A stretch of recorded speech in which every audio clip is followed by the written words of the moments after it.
fellas, how are y'all? Good. Good, Travis. Good. Well, Tim, here we are again. Here we are.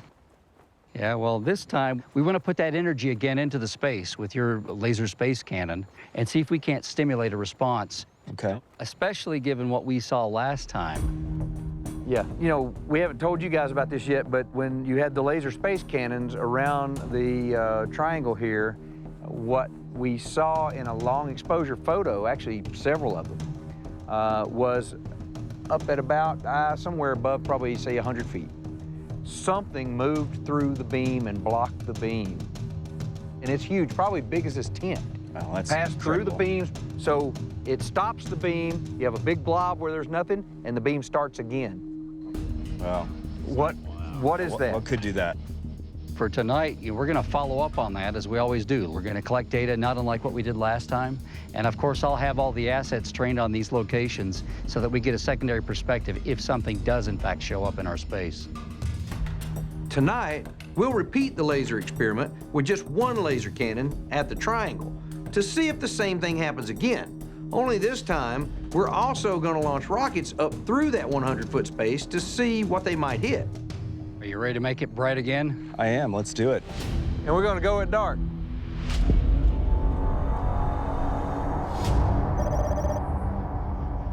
Hey, Don, there he is. Yes. Welcome back. We have something going on with the rockets. We are actually firing rockets straight up right above that launch tower. Literally, sparks are going to fly. Okay. All right. Yeah. All right, we're gonna do one last sort of safety sweep, and then I'll give you guys a yell when the laser guys are ready to turn on. Okay. Awesome. I should probably get back over to the command center and make sure everything's trained on this area. Eric, I've got a walkie, so we'll stay in close All right, contact. I got one too. Okay. We don't know exactly what to expect, but we're very interested in what we might see if we intersect something at that 100-foot level or perhaps even as high as 5,000 feet. We're directing the laser energy into the triangle, as we have in the past, because it might stimulate a response based on our experience to date. I've got everything up and running, and I'm ready when you guys are. Copy that. Okay, Tim, you're ready to test. Right, we're ready. Laser's coming on. Laser's on. There you go. Guys, we are hitting something with the laser. Y'all look. Is that clouds? I'm seeing stars. Now we're hitting something. You see the spot up there? It should just be a beam. What are we hitting? I have no idea. It should be going higher than that. I don't think it should stop that low. Just after we turned on the laser space cannon, the beam was cut off by an invisible obstruction. But rather than 100 feet high like 2 nights ago, this was at a much higher altitude. So is this something new? Or is it something that moves from one spot to another?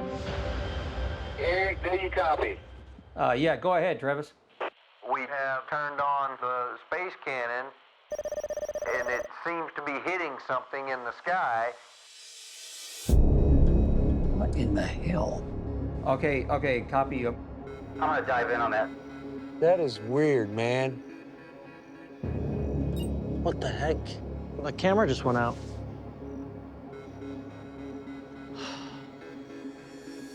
What the hell? My camera. So, something zapped it. This camera is just not working. I pick up this night camera, and for whatever reason, every time I pick this camera up and start to film something of interest, it shuts itself off. I don't know what's going on with this camera. What's going on there that would cause this equipment to malfunction? So while we were doing this, I went ahead and prepped a rocket with a chute in it. If we have the mobile launch pad out here, I'm wondering if we ought not, while that laser's hitting something, shoot a rocket up higher. That's a great idea. Let's get it and go. Dragon's idea to launch a rocket up to where the laser was being blocked was perfectly timed. If we could get a rocket to hit that spot and something happened to it, maybe we could also finally get an image of whatever this obstruction was. Eric, do you copy? Yeah, go ahead, Travis. We're gonna put a rocket through that spot right now, Copy you. Thanks for that, Travis. I'm going to make sure I've got the cameras adjusted to capture the rocket launch. Thank you. Hey, Thomas, do you copy? Yeah, Travis, I'm up here on the mesa looking down on you guys. See anything weird up there? I'm not seeing anything unusual up here. Copy that. Be advised, we're about to launch a rocket. Copy that. We'll stay put until that rocket lands. Everybody clear the area, clear the area. Okay, here we go. 5, 4, 3, 2, 1. Did you see that thing take? thing took off and turned as far away from that laser beam as it could get. Why didn't it go straight? Good question. We had that launch rail pretty much straight up. There's no wind. That thing took off and it avoided that laser beam like the plague is what it looked like. That thing completely took off away from the laser. Travis, there's 2 bulbs on the end of the laser beam. That's right, there sure is. The laser split in 2. Oh, yeah, look, now there's 2. I have never seen that before. Are we actually hitting the anomaly with a laser? As if this experiment wasn't already crazy enough, just after our rocket seemed to veer away from the triangle, the invisible obstruction that was blocking New Salt's laser suddenly looked like it was splitting the beam in 2. What was up there? And was it now morphing into something else? Let's bring the lasers down. Laser's coming down. Tonight definitely didn't go as we planned. But on the other hand, what we witnessed was beyond what we thought was possible. Tonight was special. There was a lot going on. There was something about tonight, absolutely, I You agree. brought those laser cannons out here 4 years in a row now, and we've never seen one hit anything and stop. That was new ground. And I can't wait to see what the data tells us. Yeah, it's been a night. Hey, good night. Good night.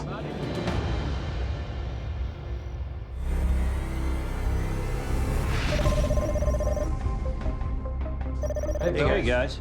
Eric gathered us all in the command center to review Pete Kelsey's processed data from our laser experiment last night at the Triangle. So what are we looking at here, Pete? This is one of the terrestrial laser scans we did from our perspective at the Triangle. Okay. We're looking at an anomaly out in the East Field. What in the actual crap? That is insane. What would account for the sharp lines coming down? I don't know what it is, but there had to be something there for the LiDAR to detect it. Whatever is there is as if it's invisible. I'm seeing the swirl marks. Yeah, look at this. What? Look at this smear all around us like we're inside a cone of something. Can you look up? It does go into a cone. It is a cone. Wow. I mean, that is insane. You're inside it. We're all inside it. Who'd have thought that a laser beam being stopped in midair would not be the strangest thing that we've seen? That's right. Absolutely. This is incredible. This is the craziest thing I've ever seen. If this turns out to be real measurements of some real phenomena, then we've measured something nobody has ever seen before, period, ever. Think about what that would mean. Yeah, that if is one really big if. Well, look, led by the data. That's the data. Dang right it is. So we'll put our heads together. This is amazing. It's going to take me a while to get my head around this, to process what I've just been shown. This is fantastic. Yeah, thank you, guys. It's excellent work, man. Great stuff. Well, welcome to the ranch, Ryan. Thanks for having me. Excited to be here. Welcome back, Jay. Thank you. We met with two very special guests in the command center. Jay Stratton, my former boss on the UAP task force, who also oversaw Robert Bigelow's investigation of the ranch back in the early 2000s. And Ryan Graves, a former Navy pilot who recently testified before Congress as a UAP whistleblower. I applaud you for what you guys are doing to actually see what's out here. Well, with that in mind, we have a fairly complex experiment planned. So we're hoping to get a lot of data from that tonight, and we'll be happy to have you join us if you're interested in maybe adding another set of the Mark I eyeball sensor onto the problem. Absolutely, I'd love to. Thanks for having me. This is great. Well, we got stuff to do. Let's get out there and get going. Hey, Dragon, Thomas, do you guys copy? Tonight, our friends from Lock Precision Rockets have designed 2 multi-rocket launching systems. One will be stationed at the Triangle, and the other will be over at the East Field. Each station will conduct 2 rounds of 4 simultaneous rocket launches for a grand total of 16 rockets. The hope is that they might hit something in the air or trigger phenomena that will give us more data about what that massive cone we detected could possibly be. All right. Is that all 4? Yep. Are the lights on in that one? Yep, lights are on. Meanwhile, we'll be scanning the area with an infrared LiDAR drone as well as a FLIR thermal camera, which Ryan Graves will personally monitor to look for any signs of the cone-shaped anomaly or other phenomena that we might not be able to see with the naked eye. Okay, so everybody know what we're doing? All right, let's go. Let's do it. I was tasked with monitoring the thermal camera. My experience monitoring the AT FLIR and the F-18, Travis thought it'd be a good idea for me to keep my eyes open on the FLIR to see if I could see anything that looked familiar. Okay, taking off.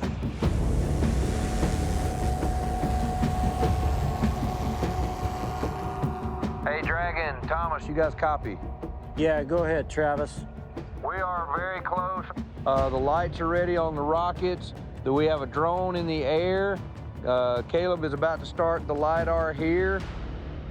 Copy that. All right, I'm gonna go down and start that terrestrial scanner. Okay, I'm gonna get out here where I can see you guys. Get them all armed. Rockets are going hot. 10, 9, 8, 7, 6, 5, 4, Here we go. 3, 2, 1. Oh, did you see that? I see strobes. I've seen 3. We've got 1 lawn dart somewhere. Okay, I only have 2 rockets in the air right now. Do y'all see the third one? Yeah, I got 3. Look at them go. What's weird is that one's heading north, Well, right. and that one's headed almost south. How does that work? How can you have 2 chutes being blown different directions? They're right next to each other. Well, we got 3 in the valley here. Well, they're coming down slow. Hey, Thomas. Do you copy? Yeah, go ahead, Travis. We had 4 successful launches, 3 of the chutes deployed properly. How did yours do? Well, that's very interesting. We had 4 that launched on time. 1 drifted completely to the north. We had 1 that got tangled up in its chute and came down right here by the tent. We had 2 coming down right next to each other.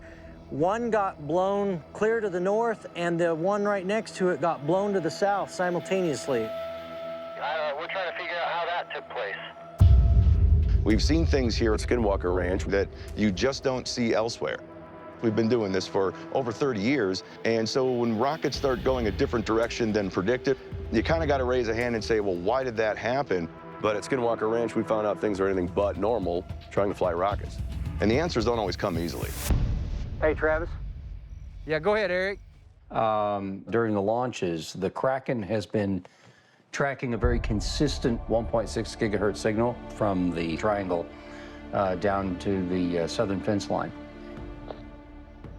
Wow, that's kind of the direction the rockets went. Then maybe I'll turn some of my antennas in that direction. I'd love to have validation from your instruments out there and see if you're picking up the same thing.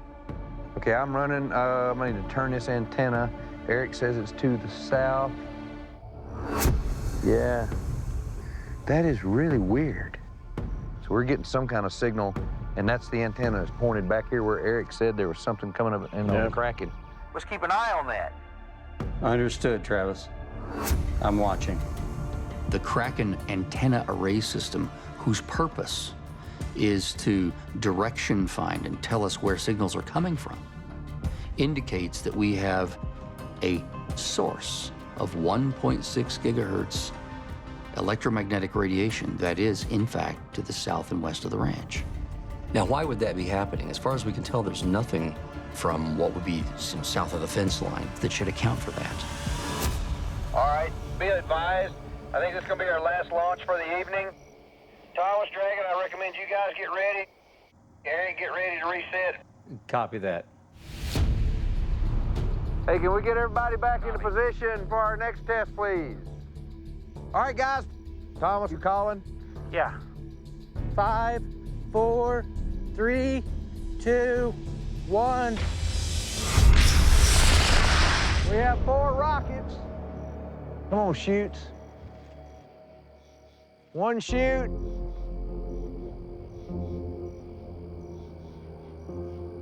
Oh, I only see 1 shoot. 2, 3, 4. We got all 4 shoots. Yeah, I can see theirs too. They're coming right down on top of us. Nope, what's that?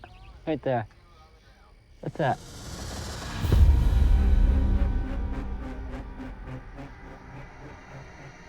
We had something, Travis. You found something? Yeah, it was in the cloud layer up here, and it was descending down. Just after launching our second series of 8 rockets between the East Field and the Triangle, former Navy pilot Ryan Graves spotted a UAP in the sky on our thermal camera. No one else happened to see it in the moment, but then Eric confirmed that his ADS-B system, which tracks conventional aircrafts within 150 miles of the ranch, didn't pick it up either. So if it wasn't an airplane, what the heck did Ryan see? We gotta watch that again. That's moving fast. Yep. And you see it turn too. It looked like it did a maneuver. It did. Yep. That thing is moving fast. Those clouds are 5 miles away at least. So that thing is moving. And to the northeast. And to the northeast. Again. Yeah, right there at the in and out spot. Kind of looked like it was diving down. Absolutely did. That's a great catch. It looked like it went behind the clouds, didn't it? Yeah. This UAP, whatever it was, descended right down toward the mesa, and then seemed to disappear right where we've previously recorded video of other UAPs exiting the mesa and then flying right toward the triangle. Eric Bard.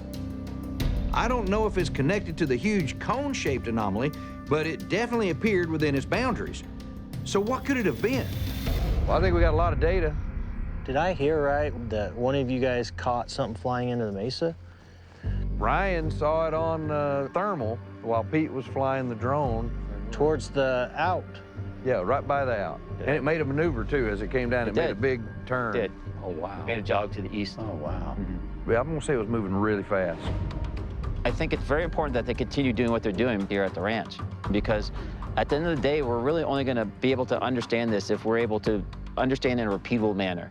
You know, they seem to be getting data here. There seems to be something that is happening. It started pretty high up in the sky, and it was moving down pretty quick.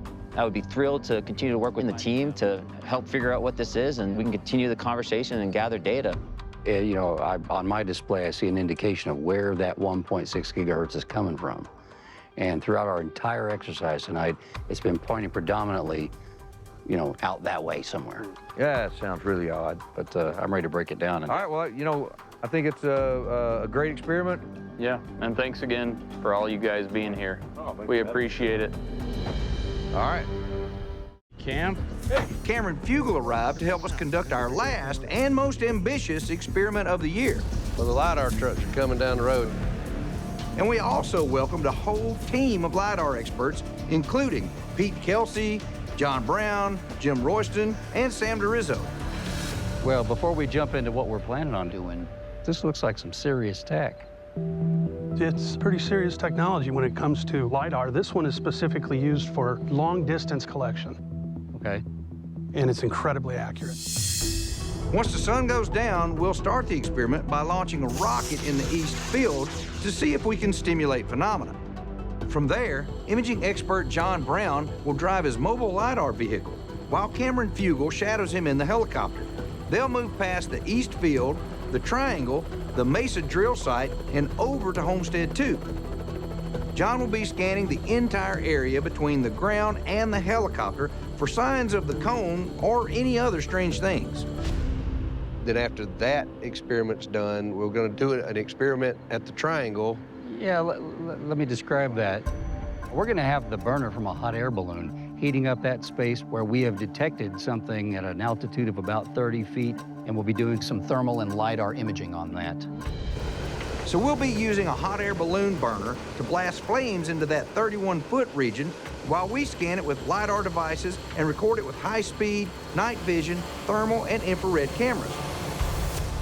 And all during the experiment, we'll be monitoring numerous spectrum analyzers, radiation detectors, and GPS devices to collect more data than we ever have before. This place has been hiding its secrets from us for more than 5 years now. But tonight, we intend to finally reveal just what they truly are. So as serious as this is exciting too. It's very exciting. And we have a lot of work to do. It's a super science project tonight. We got a lot to do. Well, guys, I can see our shadows are getting awfully long. I think it's time to get out there, get set up, and get ready to go. Yep. Let's get to work. We got to go. Okay.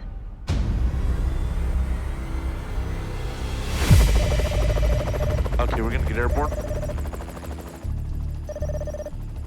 All right, looks like Cameron's up. Sam, do you copy? Yes, so we have just entered the gate. We are ready.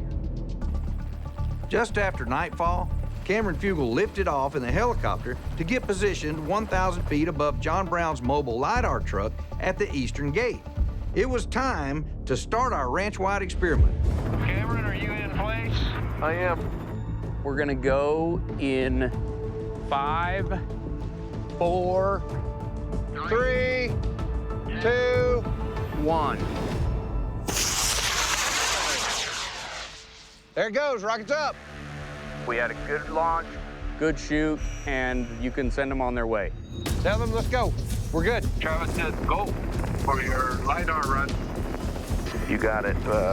Copy that, Don. 10-4, we are moving. All right, here they come. Right after Dragon launched his rocket, John Brown began driving his LiDAR truck from east to west across the ranch, while Cameron was positioned right above him, flying at an altitude of 1,000 feet. Got a good visual on the rocket. All right, Sam, we're just over top of you now at 1,000 feet. We're going to be tracking you back to the east side of the ranch with the LiDAR truck. 10-4, we're moving now. Copy that, Sam. Go all the way to the gate and turn back around. Go to the gate, 10-4.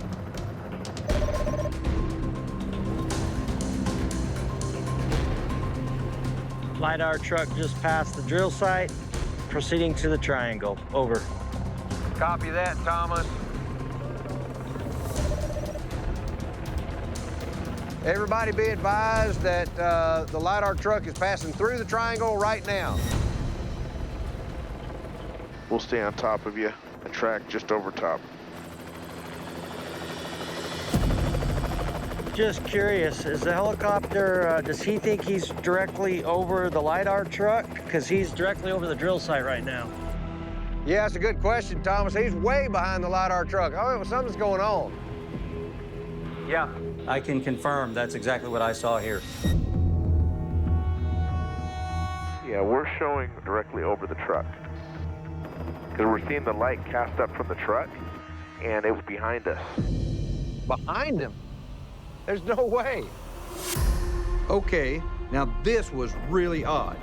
Cameron said, according to what he was seeing, he was tracking directly above the LiDAR truck as they headed back east past the triangle. But we could all see the helicopter positioned way behind the truck and much closer to the Mesa drill site. So, were our eyes being deceived or his? It made no sense. As Steve Jones prepared to start shooting flames up above the triangle, we're running. LiDAR's running. We activated our stationary and handheld LiDAR devices. I'm live. Oh, you're up. Then, Pete Kelsey got his thermal camera drone in the air, and we also started recording with a FLIR thermal camera on the ground. Go ahead and do a run, Sam. 10-4. We are going. Steve, you copy? Copy. Artie, you ready to go? Yes, sir. All right, we're gonna go in 5, 4, 3, 2, 1. Whoa! Oh, we got it. We got a good visual on the fire. We've got constant static through the radio. 3, 2, 1, stop. Hey, interesting point. Every time you do the fire, we get interference on the radios, static on this frequency. How can fire cause static on the radio? That's crazy. Go. It made me wonder if the flames that were directly hitting the 31-foot blob zone at the triangle were somehow triggering more phenomena that was affecting the helicopter. So we needed Steve Jones to shoot more flames to see if it would keep happening or possibly stimulate something even stranger. Stop.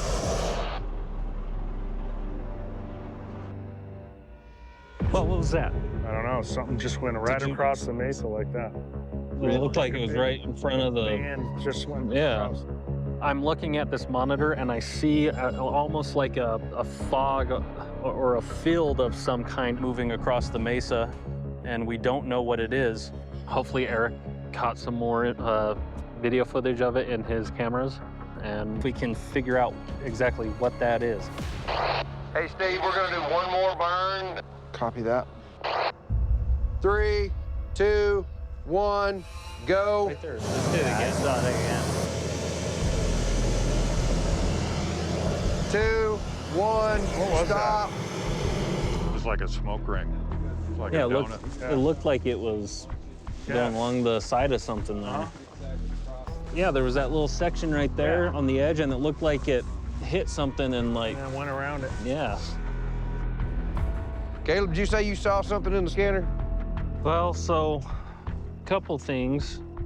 When Steve was making the flare go, it looked like there was like a circle that kind of went around and almost like it followed the edge of a bowl. Oh, wow. And Pete had the drone come back out, and we saw two different things look like they went across the screen, but they almost like they were distorted. All right. So, well, absolutely. Look, that's awesome. It was odd that the flames might have possibly affected Cameron's comm system in the helicopter nearly 5,000 feet above the triangle. But when the guys saw a distorted shadow move across the face of the mesa on Pete's thermal camera screen, and then the flames appeared to wrap around an invisible object right at the 31-foot blob level, it seemed like we were definitely getting responses from something on the ranch. The question was, just what could it be? we reset everything on the SLAM scanner, and so the next experiment, I'll try and scan again, and I'm going to try and do that same pattern around the triangle. So. This is Cameron. I am at 10,000 feet above sea level, or 5,000 feet above the triangle. I saw something. What? Oh, there's another one. Isn't that bizarre? Yeah. Be advised, there's objects that must keep flying through the screen. There it goes. Same little object going by. Nothing. Nothing should be freaking flying up here in the dark like that. It's crazy. They are small size objects that keep zipping by the helicopter. I did capture it on the cameras. We'll have to review. Okay, just confirming, you did see two smaller orbs. Yes. I wouldn't say orbs, just small objects that flew by, but it wouldn't be a bird at these altitudes. That's awesome. Okay, Travis says it's awesome, and I bet you Eric will be looking forward to seeing that data camera. None of us could see any signs of the UAPs that Cameron, who was wearing night vision goggles, was reporting flying all around the helicopter nearly 5,000 feet directly above the triangle. But from the tone in his voice, we could all tell he was definitely seeing something that had no conventional explanation. I think we've accomplished just about every single one of our objectives tonight. Correct. We did get a lot of data. In fact, what we've done tonight has probably generated more data than any other data collection exercise that we've done in a single evening.